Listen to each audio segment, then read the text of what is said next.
est là, là, mais comme une libellule, hein, puis là, hop, pouf. Et là, vous dites, waouh, trop fort.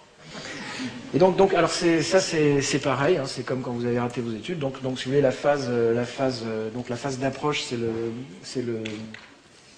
c'est la mission locale pour l'emploi, hein, c'est donc le stage d'insertion, d'accord. Ensuite vous avez la phase oui c'est ça, le stage d'insertion, la NPE, enfin non, la phase d'approche c'est la NPE. Ensuite vous avez la phase effectivement de la mission locale, le stage d'insertion, et puis vous vous posez, donc là c'est le RMI, hein, mais vous êtes en vie.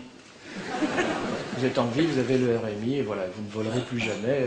Enfin, il y a très très peu de chances pour que vous retapiez des études, rejouer à remonter dans la hiérarchie sociale. Mais bon, vous êtes en vie, et voilà. Et alors à partir de là, alors il y en a qui font prof de parapente. Hein. C'est comme les profs, enfin je veux dire. Je connais le proverbe anglais, hein, ceux qui savent faire le font, ceux qui ne savent pas l'enseignent. Hein. Et donc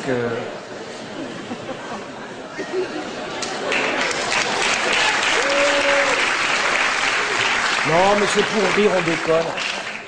Donc là, vous allez être prof de parapente, ou si vous avez raté votre agrégation de littérature, vous allez être prof de français dans une banlieue, et donc vous allez faire ce sale boulot très dangereux, qui consiste à faire croire aux autres qu'ils vont s'en sortir et qu'ils peuvent monter. Et donc c'est dur. Moi, je trouve très dur le métier de prof aujourd'hui parce qu'ils sont là pour faire croire à un truc auquel eux-mêmes, s'ils ne croient pas plus que ça. Enfin, j'ai raconté à un jeune de banlieue aujourd'hui que s'il met le paquet à l'école, il va grimper et tout ça, et il va devenir docteur. Bon, c'est un peu dur. Et voilà, et donc les profs le savent, les jeunes le savent, et donc ce mensonge-là, il est entretenu en permanence. Et en plus, on fait peser sur les profs cette contrainte, ce qui est dégueulasse. C'est-à-dire que les parents s'imaginent que c'est à cause des profs si leur fils n'a pas d'emploi, n'a pas de travail à l'arrivée. Et donc les profs ont cette espèce de contrainte qui est de gérer l'égalité, quoi. C'est-à-dire de devoir produire des mômes qui vont tous avoir un boulot à la sortie, mais c'est pas du tout à l'école de fournir un travail. Et donc on va terminer là-dessus, sur cette idée que, contrairement à la fable que nous raconte Sarkozy en permanence, il n'y a strictement aucun rapport entre l'école et le fait d'avoir un travail. Ce sont deux choses différentes. Je n'aurai pas le temps de vous l'expliquer, mais vous pouvez aller sur des sites internet, vous avez énormément d'articles sur la question. Mais c'est le mythe, hein, c'est ce qui est entretenu par la droite à tour de bras. Si tu travailles bien à l'école, tu auras un bon métier. Alors, cette école, elle va disparaître.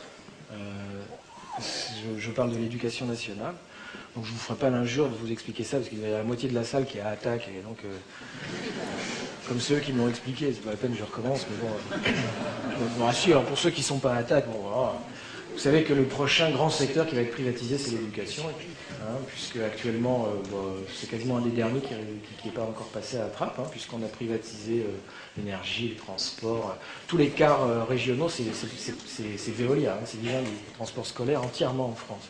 Même si c'est marqué Conseil Général, c'est pas la question. Hein. Et donc, là, ils se sont attaqués à l'hôpital, hein, le plan hôpital, faire rentrer les entreprises dans les conseils d'administration, plan hôpital 2007, sauf à Carhaix. Bon, c'est là où j'habite. Et donc, voilà. Et le prochain sur la liste, c'est l'éducation, évidemment, puisque l'OCDE, qui est un think tank ultralibéral de merde, l'OCDE, donc vous pouvez consulter ça. Vous allez sur le site de Nico Hirt, pour ceux qui ne le connaissent pas, qui s'appelle Appel pour une école démocratique, l'APED, APED. C'est bourré de documents comme ça. Et donc l'OCDE a écrit en 1999, ouvrez les guillemets, les perspectives de profit sur le marché éducatif pour les investisseurs institutionnels. Vous savez qui sont, hein, c'est les gens qui jouent des milliards en bourse, c'est-à-dire c'est les banques, les fonds de pension, les assurances. C'est ça les investisseurs institutionnels. Donc les perspectives de profit sur le marché éducatif pour les investisseurs institutionnels sont de l'ordre de 1 à 7, donc 1 euro investi, 7 euros ramassés, quand ils ne sont que de 1 à 2 sur le marché de la construction automobile. Et donc, est-ce que vous pensez que les investisseurs institutionnels sont assez débiles pour négliger une perspective de profit de 1 à 7? Et donc, il faut faire péter les éducations nationales parce que sur l'Europe, ça représente 7 000 milliards de dollars. Et sur le monde, c'est 20 000 milliards de dollars, le marché éducatif. Et donc, il faut absolument faire péter l'éducation nationale. Ça sera fait, ça a déjà commencé en Europe, dans certains pays, c'est déjà engagé. Et en France, c'est ce qui nous attend. Alors, évidemment, ils ne vont pas dire on privatise. Vous voyez, tous les enseignants dans la rue, ça serait terminé. Ça ne va pas se passer comme ça. On va vraisemblablement donner la compétence régionale, la compétence éducative aux régions, aux conseils régionaux. Les conseils régionaux, eux, vont pouvoir donc enfin décider du type d'éducation qu'ils veulent sur leur territoire, à savoir des éducations de pauvres pour les pauvres et des éducations de riches pour les riches, c'est-à-dire du super Condorcet, de façon à ce que Marie-Cécile ne soit plus freinée par Karim, qui décidément a du mal à comprendre qu'un wouhou, c'est pas...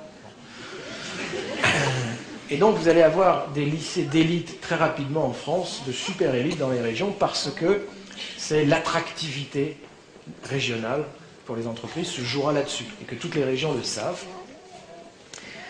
Vous avez une étude très amusante, on a presque fini, hein.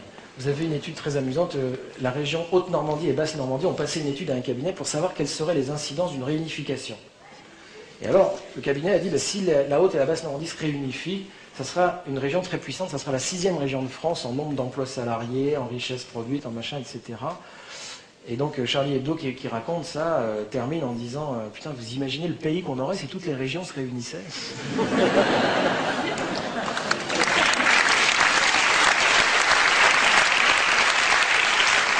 Donc l'éducation, l'enjeu éducatif, ça va être celui-là, ça va être de faire péter et d'adapter, de faire rentrer le plus vite possible les entreprises. Alors c'est déjà commencé, c'est le plan pour la fac. Hein, les entreprises rentrent maintenant dans la fac. L'autonomie des universités, c'est ça.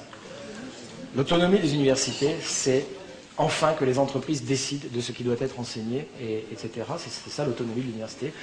Et donc, on parlera de ça demain dans l'atelier. Ça sera l'objet de l'atelier. Et puis on fera un peu de parapente, si vous voulez. Donc, ça sera très dur à éviter parce que les profs seront augmentés.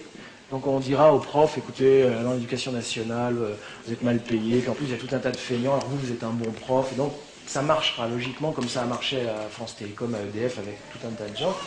Et donc les profs accepteront d'être super mieux payés, d'être mieux reconnus, même si on en enlève un peu, et de bosser, d'avoir enfin des classes homogènes, c'est-à-dire d'avoir que des Marie-Cécile et non plus des Karine, etc. Fin de la carte scolaire, etc. Et tout ça se passera en douceur, via la compétence régionale, enfin je pense, on pourra en parler demain.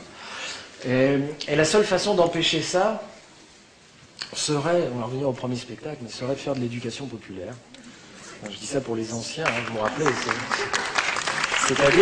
c'est-à-dire de l'analyse politique à partir du témoignage des profs, des élèves et des parents, c'est-à-dire recréer de la culture avec un petit c à partir de ce que les gens racontent.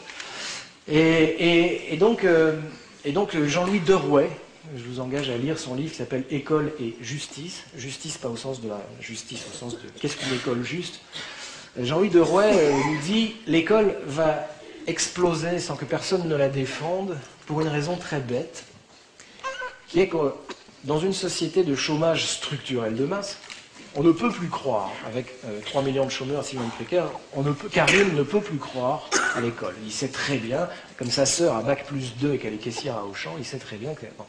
Et donc dans cette société-là, l'école se divise entre 3 théories de la justesse de l'école. C'est-à-dire, en gros, il dit voilà, il y a ceux qui disent l'école, elle est là pour instruire. C'est tout. Point barre. On est là pour transmettre des morceaux de connaissances dans des tranches de discipline à des groupes d'enfants, d'accord ? Et c'est tout.